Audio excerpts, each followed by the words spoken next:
Boa tarde, pessoal! Sejam todos muito bem-vindos ao MBA USP Exalc. Hoje estamos aqui um pouquinho fora do nosso horário habitual, por causa dessa palestra mais do que especial que o PSEG preparou para vocês hoje, com o título Desafios do Gestor de Projetos ao gerenciar equipes multiculturais. A aula hoje vai ser toda ministrada em inglês, pessoal, e no canal 1 de vocês aí, vai estar ativado as legendas automáticas do Skyler. Então, vocês vão, quando o professor começar a falar, quando começar a ministrar a aula em inglês, vocês, por favor, ativem as legendas ali no cantinho, nos 3 pontinhos, e quando a gente estiver falando em português, vocês podem desativar para não criar alguma confusão na tradução. Caso alguém não queira ver com legendas, o canal 2 vai ser transmitido normal, sem as legendas. E para garantir a interação de vocês com o nosso professor, eu queria convidar a Luísa Paz, que vai ser a nossa intérprete hoje. Boa noite, Luísa. Oi, obrigada, Luciano. Oi, todo mundo. Vocês podem, eu vou estar traduzindo o que o professor falar e também as perguntas de vocês. Então, podem mandar as perguntas no chat em português mesmo, e aí no final da palestra eu vou traduzindo e auxiliando no que eu puder. Obrigado, Luísa. Então, sem mais demoras, eu queria chamar o professor Issan. Seja bem-vindo, professor. You can go, professor. Well, obrigado, Luciano, Luisa, and welcome all of you. I'm happy to be with you today. I will start presenting in less than a minute and a second. So if you have any questions, please feel free to write it down. And if it is possible, you can always interrupt me and I would love to answer you. Let me start by sharing my screen.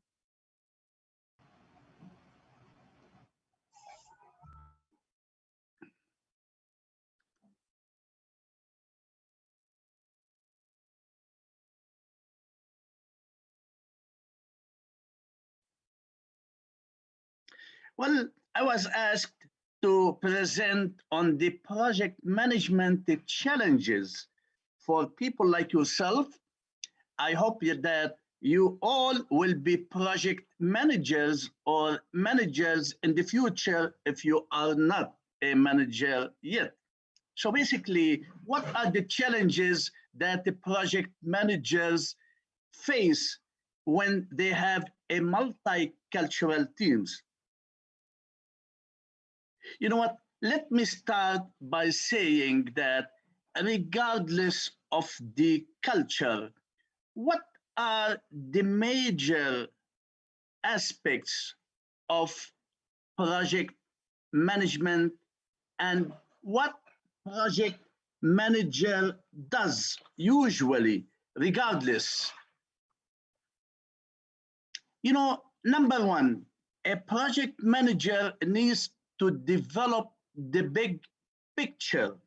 I mean, anytime you have a project or you have a situation, you are expected to pick up the idea, to think about the idea and turn this idea in an executable project plan.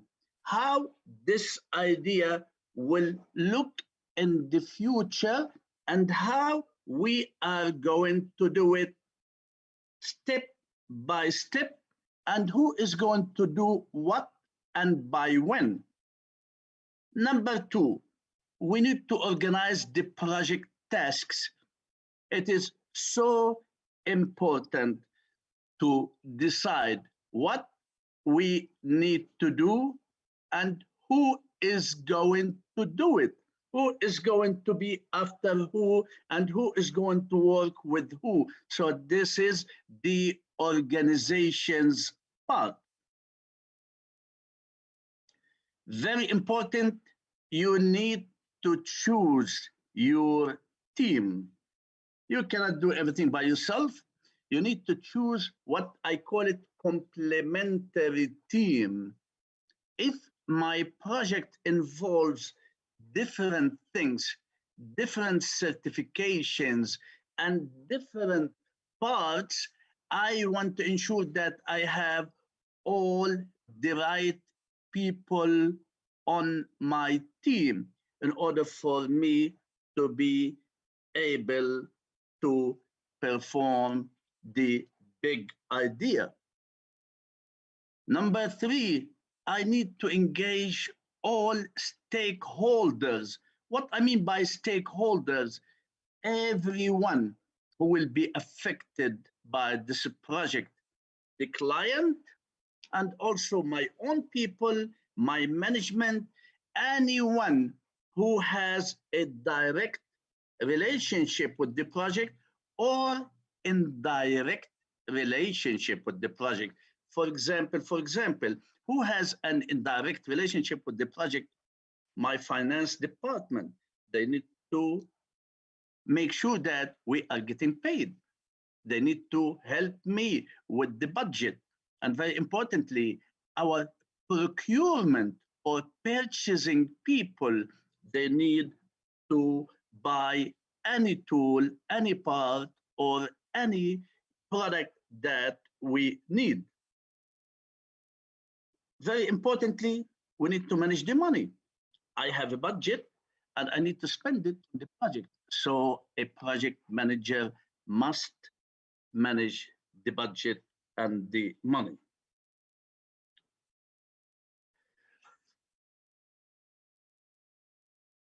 Anyone can be great in doing a project, but a good project manager must lead the team. When I say leading, it's not managing. Anybody can manage, but not anyone can lead. You need to provide leadership. You should motivate people and make him feel happy about themselves, make him feel happy about what they do. You need to coordinate work. You need to mentor, teach them what they lack. You need to train them. You need to coach them, because at the end of the day, we want to make sure that we are as a team. I don't say I, project manager, I say we, team project, do the project the right way and ensure its success. Now, let's move a little bit. This is a project manager. When everything goes well, people are happy. When anything goes wrong, the gun will be at the head of the project manager, right? So who you're going to blame? You're not going to blame an engineer or any team member. All the blame must go to you, project manager. You are the one who is leading the team, and you are the one who is coaching the team. Okay. Now, I was asked to do a presentation regarding having people from diverse culture. So I thought it will be a good idea to discuss the model of cultures or countries' culture based on Hofstede. Who is Hofstede? Hofstede is a known anthropologist. He is a Dutch from Holland, from the Netherlands. He used to be an IBM consultant. So anytime IBM wants to go to a foreign country, Hofstede used to do a study on the culture of that country and write his report to IBM. After many travels and many studies, he concluded that cultures are around 5 basic differences. The first one, individualism versus collectivism. What do we mean by individualism? People are very individualistic. They work by themselves. Everything is me. me, I am doing this, I am doing that. I don't consult with anyone. And this is the case mostly in the Western European nations, in the United States, in Canada, and in some other country.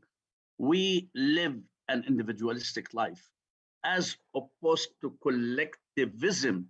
People socialize more and they live in a collective culture, mostly Latin American countries, Hispanics people, Asians, Middle Easterns, to an extent, Africans, and and other nations. So high on individualism, it means individualistic country. Low on individualism, it means a collectivist culture. The second dimension is power distance, the extent of how much we respect and value power. Some countries are very high on power distance, like Southeast Asian countries, some Middle Eastern countries, and some other nations. Some countries are low on power distance, like United States, Western Europe, and some other nations. Third, achievement versus nurturing orientation. Some cultures pursue achievement. You need to achieve, achievement. You need to be on the top. You need to be ahead of anyone. While other cultures, they are nurturing. They help you grow up and be the best out of you. Number 4, uncertainty avoidance. Some cultures don't like uncertainty, and they are high on avoiding uncertainty. They don't like new things. They don't like new ideas. They are comfortable with what they have or what they know. Some other cultures, uncertainty comes every day. Changes come every day. It's like here in the US where we live, all the time we have new changes. Last week we had another change, right? Okay. Finally, long-term versus short-term orientation. Some cultures live long-term. People invest for long-term. For example, China and other nations, they invest and they work for the future. They care about their kids. They care about their grandkids, even if their kids are not married yet. So they want to save for their grandkids, great-grandkids. They think about the future. They are living long-term, while other cultures, short-term. We think about today and we enjoy today. This is individualism versus collectivism. So the best example, individualism, I said United States, collectivism, Japan and China. You know, when it comes to individualism and collectivism, look the examples of cultural differences at work. Giving suggestions or keeping it to yourself, meaning to share or not to share. Your culture, Latinos tend not only to share a lot about themselves, but also to ask about other people's. Hey, how about your family? How about Julio? How about Paulo? How about Paula? How about? So they care about others. Hey, what happened to Louisa? Louisa's still in Canada, right? So people care and ask about others. In the United States, nobody cares. They are individualistic. Yeah? Power distance, high power distance, inequalities exist. And there's big gap between rich and poor, for example, Guatemala, Malaysia, and some other nations. Low power distance, I gave you the example of United States, also France, Germany, and other Western nations. Achievement versus nurturing. Example, United States, high in achievement. Japan, high in achievement. Nurturing, some countries even in Europe, like Denmark, Sweden, Norway, they are very nurturing, and life is so laid back. When you speak about achievement versus nurturing orientation, you know what? In the United States, people like to be recognized. I have done this, I have done that, I know this, I know that. So basically, the most common examples of cultural differences at work is how well and how much someone promotes him or herself. In your own culture, generally speaking, humility is a basic value for many cultures, including your own culture, which means that self-promotion is not appreciated. People do not promote themselves. It comes naturally. People see it. Many Latin countries are like that. China is like that. Indonesia, Malaysia, and some Middle Eastern countries and some African countries are like that. Sweden is like that. Norway. Some other nations, no, they do promote themselves always.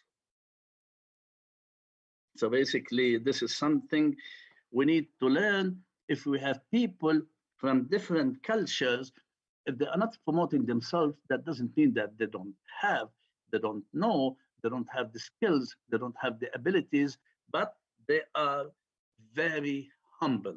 We need to understand that. Uncertainty avoidance, some nations are low, meaning uncertainty happens all the time, like the US, Canada, Germany, UK, and many other countries. On the opposite, high uncertainty avoidance, it happened in places like Japan, French people don't like uncertainty, China to an extent, Indonesia to an extent, and I believe quite a few Latinos or Latin American countries don't like uncertainty. But technology is changing us all. So basically, we see uncertainty always. Long-term versus short-term. Long-term, I gave you the example of Japan, China, of course, Hong Kong is part. Short-term orientation as United States, Canada, and France, people are living in the present. They care about being happy and they want personal stability for themselves. They are individualistic. Table 1, you can look at it. When it comes to power distance, United States is low, individualism high, achievement high. They all the time pursue achievement, uncertainty avoidance low, long-term orientation low. The other extreme here, China. When it comes to power distance, high. They respect and value power. Individualism, low. What does it mean if individualism is low? It means high in collectivism. They work as a group, as a team, as society, as family. Achievement orientation, medium. China is moving fast to the future. They used to be low. Now they are in the middle, but visiting China many times, lecturing there and teaching there, I start feeling that they are moving towards becoming high in achievement orientation. Uncertainty avoidance, they are medium also. Long-term orientation, China is high. Good. Now, for you as a project manager, when it comes to work with others within your team, there are two important things that you should look for. What are these two important, what I call it, individual differences? Personality and ability. Of course, today's certification decides who is able to do what. Knowledge, skills, education make people able, empower them. But very importantly, ability alone is not enough. You know, I work all of my life. I have seen people who know their job, but this is not enough. Why? Even if you know your job, but you are not able to work with others on a project, you are not giving me your value. If I am a project manager and somebody who is excellent doing what he or she can do, it's okay. But if this person is giving us hard time, not collaborating with me and my team, what am I going to get out of the guy other than headache? So personality is very important. Unfortunately, many organizations and many teams hire on ability and the skills. But unfortunately, when the problems happen, most of the times, problems have nothing to do with your or their knowledge. It has got to do with their personality and ability to work and coordinate with the team or the project manager and others. So let's understand people's personality. What is personality? Personality is both nature, what I have, and nurture. Nature is what I inherited from my biological parents. Nurture, how I was exposed to life experiences that developed and made me who I am. So personality develops over a person's lifetime. Generally stable in the context of work. People personality don't change. Personality doesn't change overnight. It's pretty much stable. You work with Paula today, you will see Paula next year. She has very much the same personality.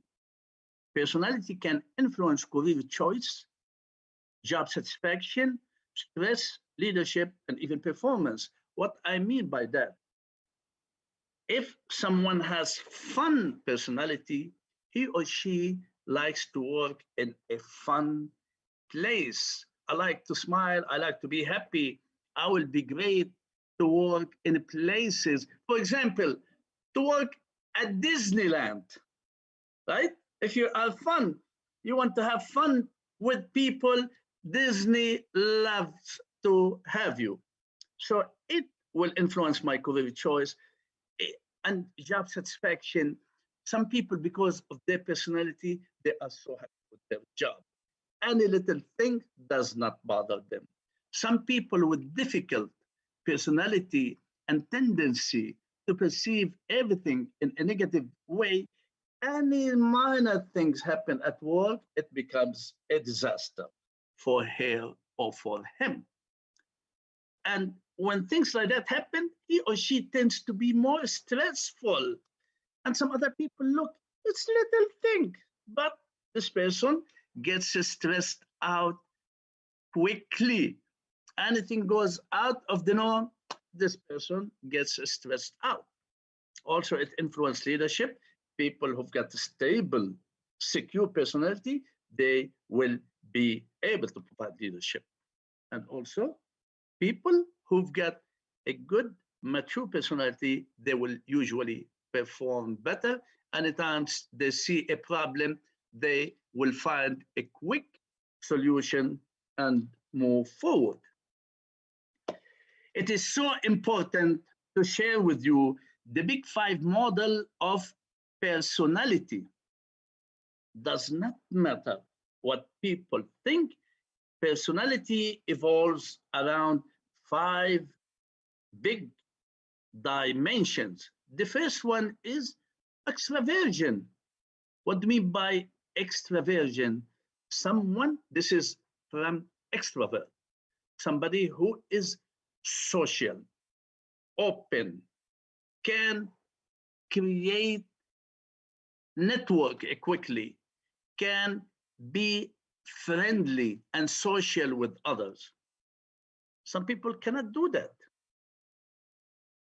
Neuroticism, that is negative affectivity.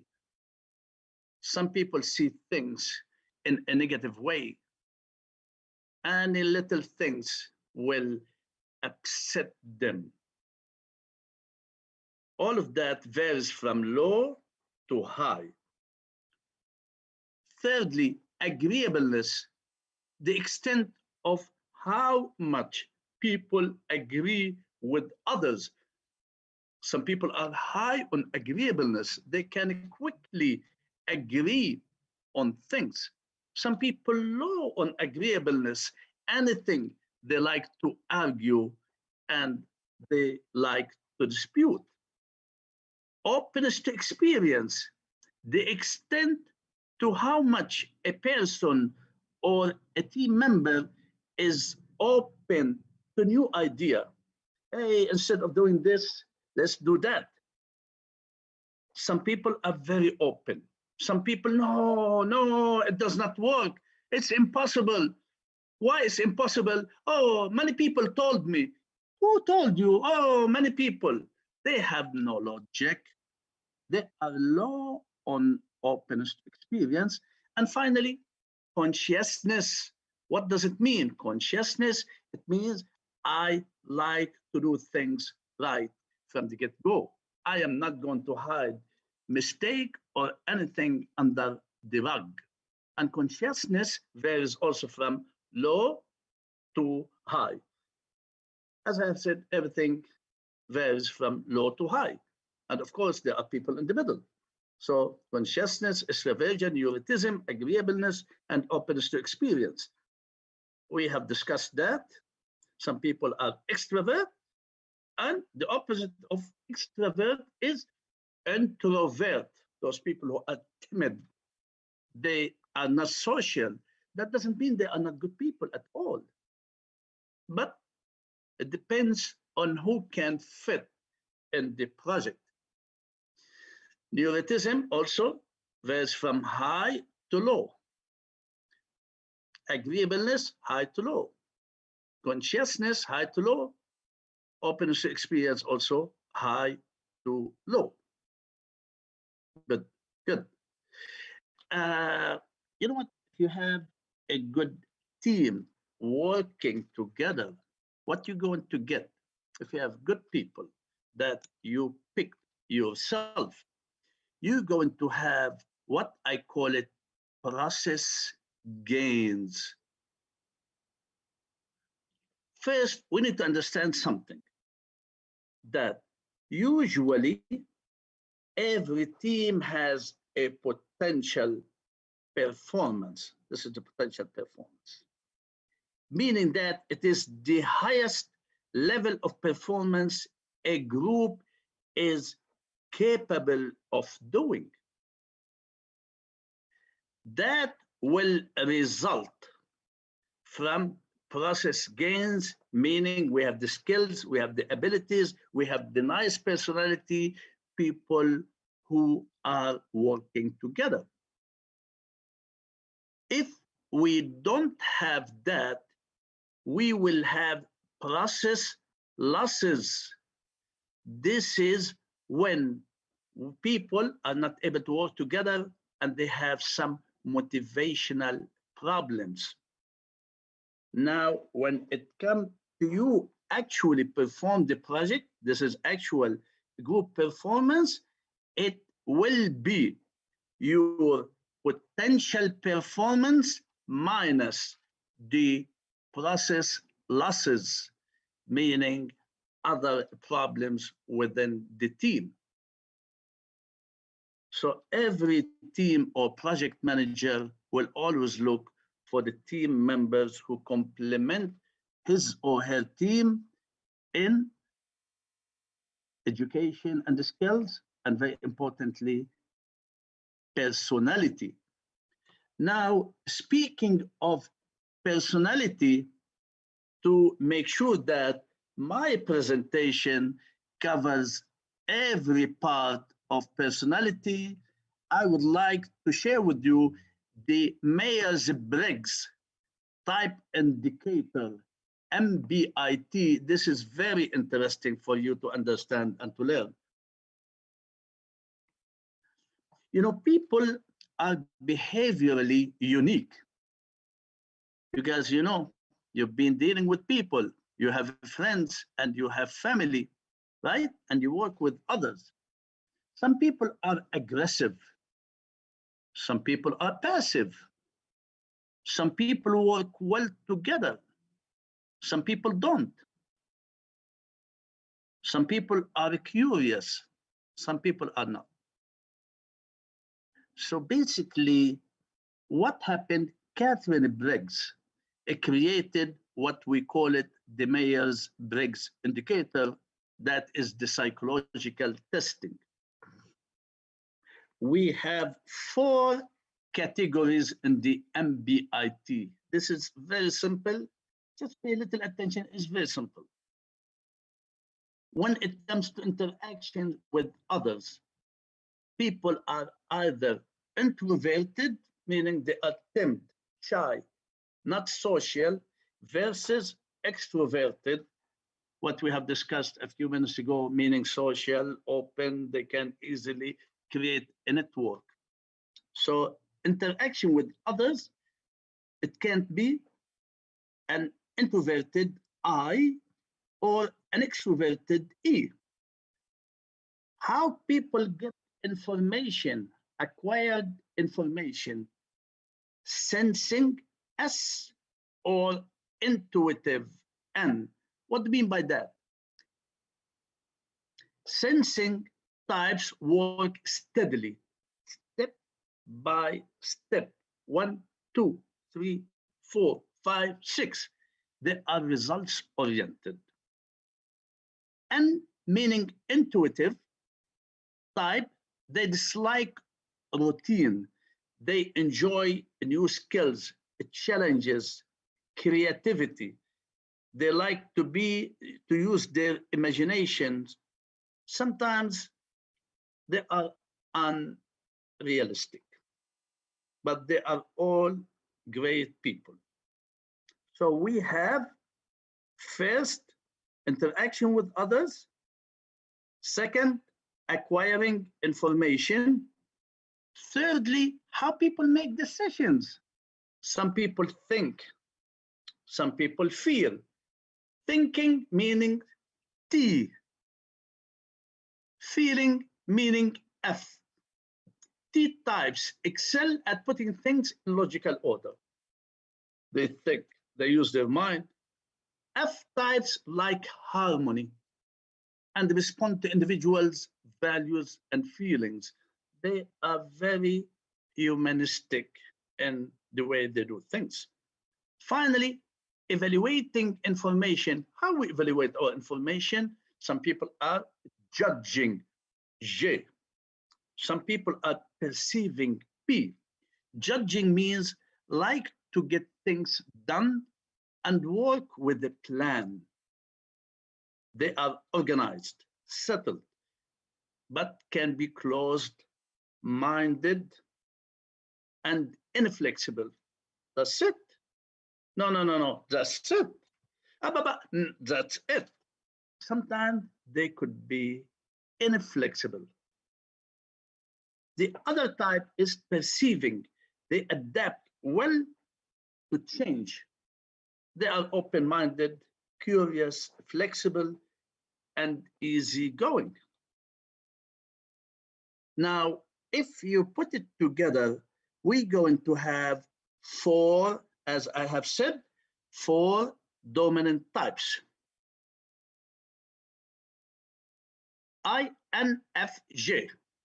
This is the dominant intuitive type. INFJ, INTJ, ENFP, ENTP. I don't want to confuse you, but what do you mean by that?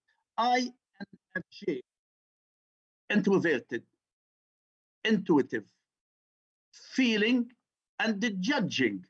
So basically, the dominant in this person is intuition, intuitive. We might have also INTJ,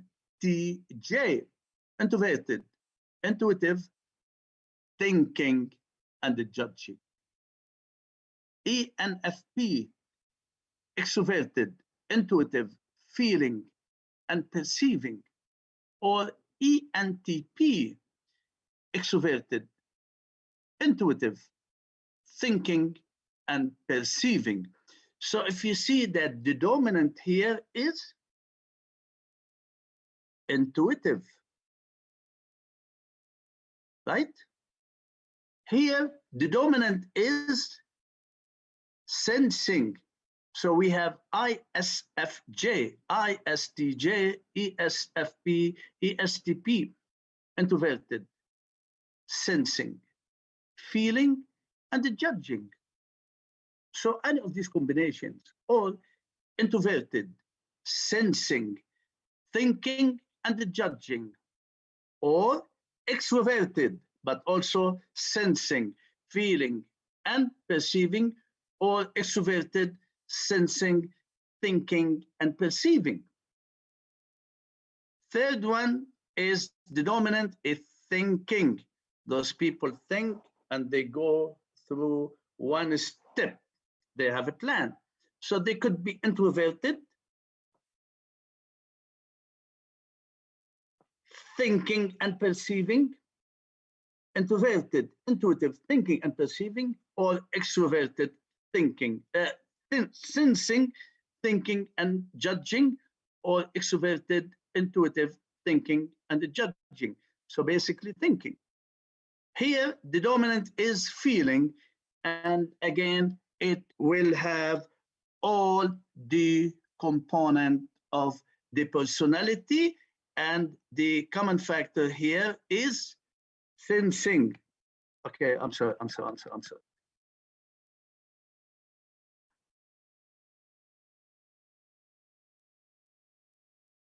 The common denominator here is feeling. So ISFP, IS meaning introverted, sensing, feeling, and perceiving.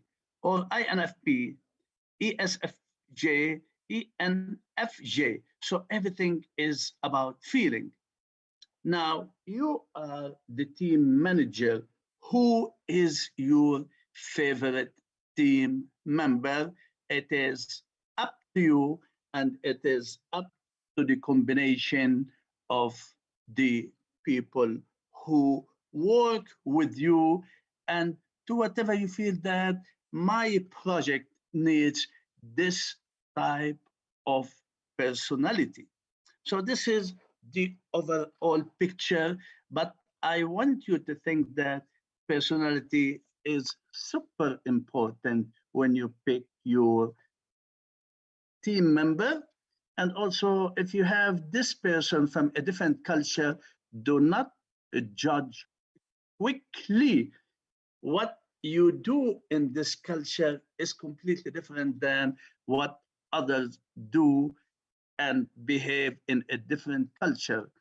Let me give you a very good example. Things happened in Indonesia, in Jakarta, a few years ago.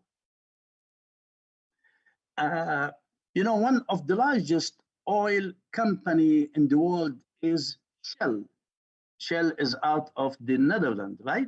but they have big operations in Jakarta, Indonesia. One day, at the office in Jakarta, they had a meeting, management meeting.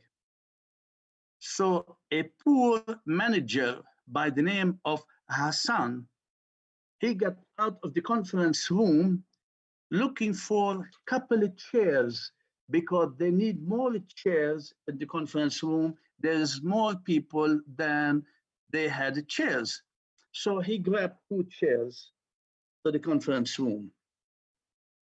A Dutch manager, meaning a Dutch from Holland or the Netherlands, he said, "Oh, Hassan, good job stealing the chairs." Hassan did not answer. He went into the conference room for the meeting. After the meeting, he returned the chairs. On the second day, Hassan came to work with suit and tie. And he was standing outside Hans, the Dutch manager. Hans saw him. "Hey, good morning, Hassan. How are you?" He said, "I am fine. Can I talk to you for a couple of minutes?" He said, "Of course." He said, "Mr. Hans, I'm sorry that you accused me of being a thief yesterday." He said, "I did not." He said, "You told me I was stealing the chairs." He said, "No, I was joking." He said, "Hans, in our culture, we don't joke. We take this accusation very seriously." So apparently here there's miscommunication and cultural differences. In Indonesia and in some other countries, you cannot joke when it comes to people, values, or culture. And the Dutch one, hey, they joke all the time. This is not a big deal. So this is something we need to understand when we deal with people from various culture. The key is to understand her or his culture before we become judgmental. This is exactly what I promised Luisa to present you for 45 minutes and allow the other 15 minutes or 20 minutes for questions and answers.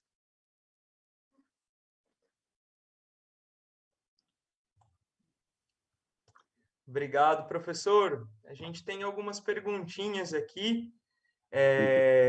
A gente vai fazer o seguinte, eu vou ler algumas perguntas que ficaram em português e a Luísa traduz para você, ok? Pode falar para ele, Luísa? Thank you. So, Professor, he's going to make the questions in Portuguese that we have received, and I'll translate to you. And afterwards, I'll translate the answer to the students, okay? Sure. Ok, então, professor, o Caio Fernando, de Arapote, Paraná, pergunta, professor, em equipes multidisciplinares formadas para projetos, com o avanço da tecnologia dos dias de hoje, qual a principal característica que as pessoas devem ter? So Professor Caio Fernando has asked, in multidisciplinary teams for projects with the advancement of technology, which characteristics should the team members have? Oh, this is a wonderful question. You know what?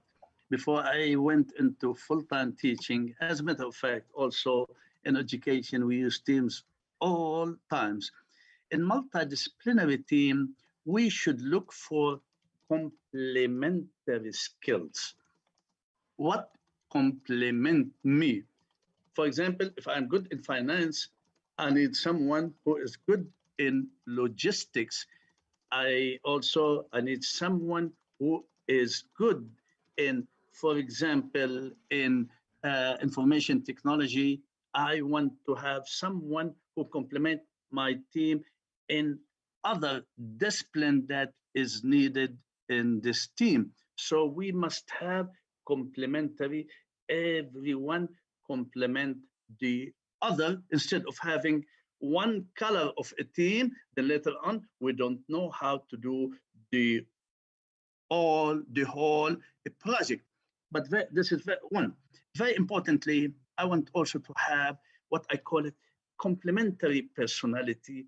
I want to have people who are open and they are good when it comes to working together, because this is the biggest challenges of any team.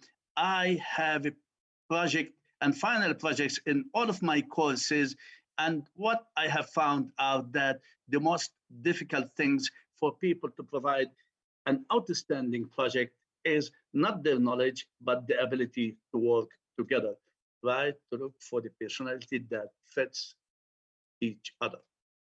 Thank you, Carlos. Ok, então o professor falou que é uma ótima pergunta e que antes dele ser professor, ele trabalhava em equipes, em times multidisciplinares, e o que ele acha mais importante é ter habilidades complementares.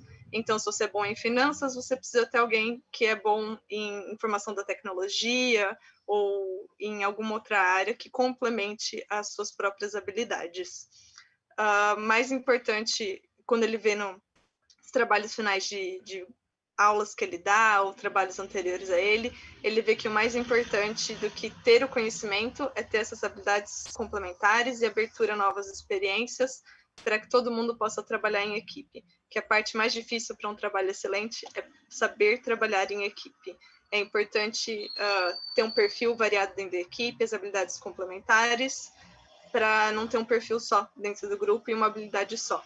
Assim você consegue concluir o projeto inteiro. Obrigado, Luísa. Obrigado, professor. O Lucas Souza Ribeiro, de Teresópolis, Rio de Janeiro, pergunta: professor, no momento de montar uma equipe multicultural para o projeto, o que devemos considerar mais no perfil do time? Personalidade ou habilidades? Okay, Professor, so Lucas Souza Ribeiro is asking, at the moment of forming a multicultural team, what should we consider more importantly, personality or ability? This is another good question. I really appreciate it. You know, definitely,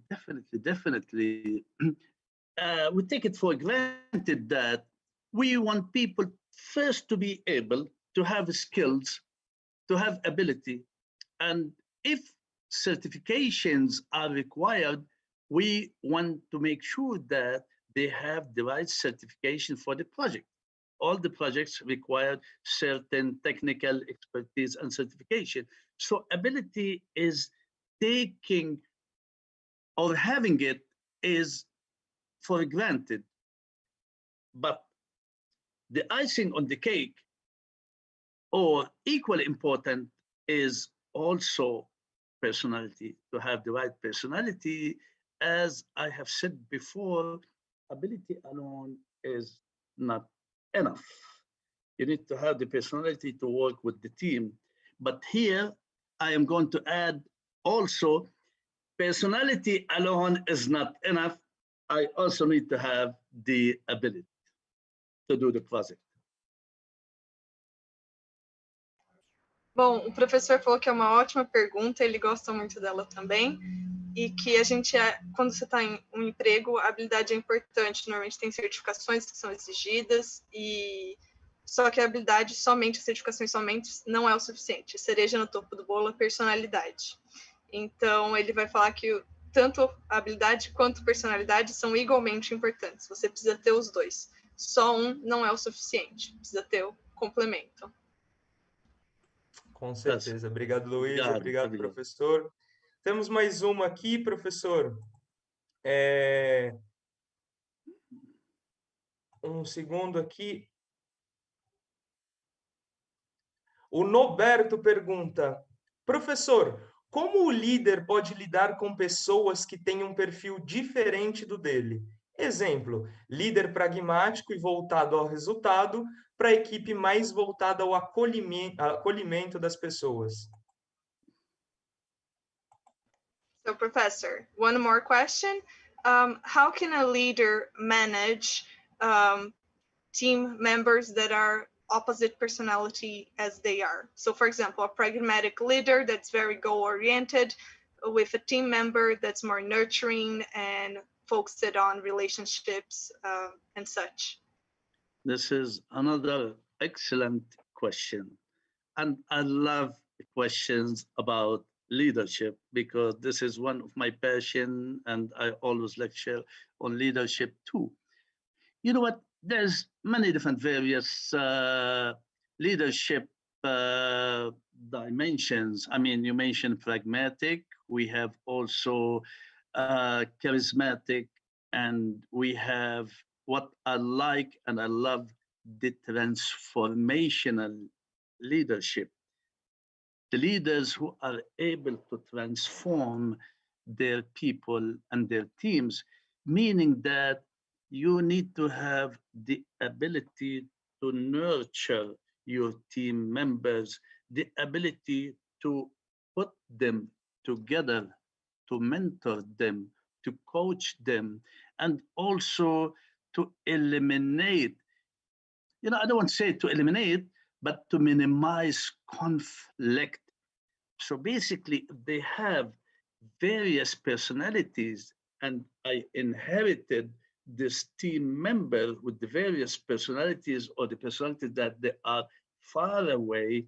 It is my job to sit down with all of them, bring any conflict out to the surface, discuss it in the open, and don't be wishy-washy, politically correct.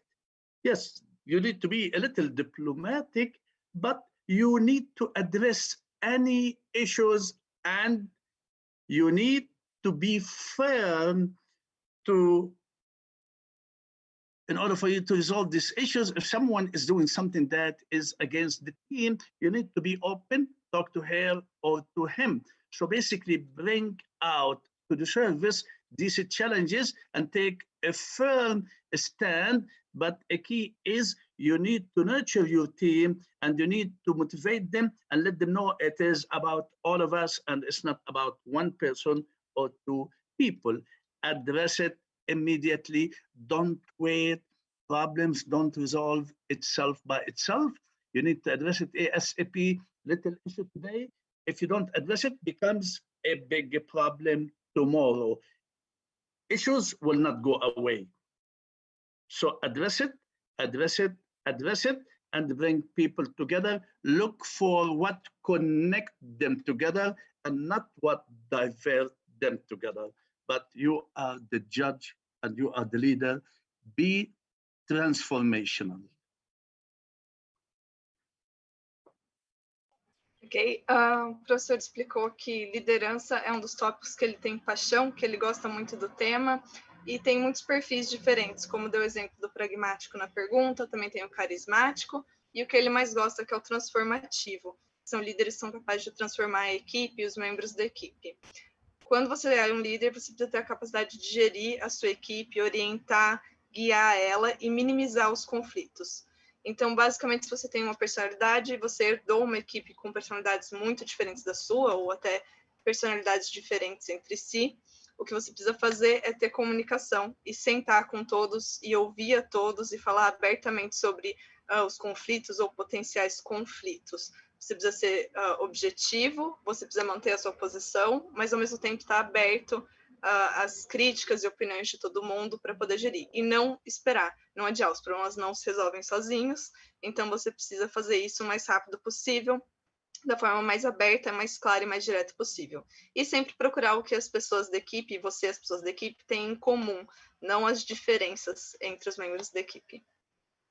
Very good. You know what? I would like quickly to add something. I have written a few articles on leadership and other related subjects. The easy way to get these articles is to go to Google Scholar.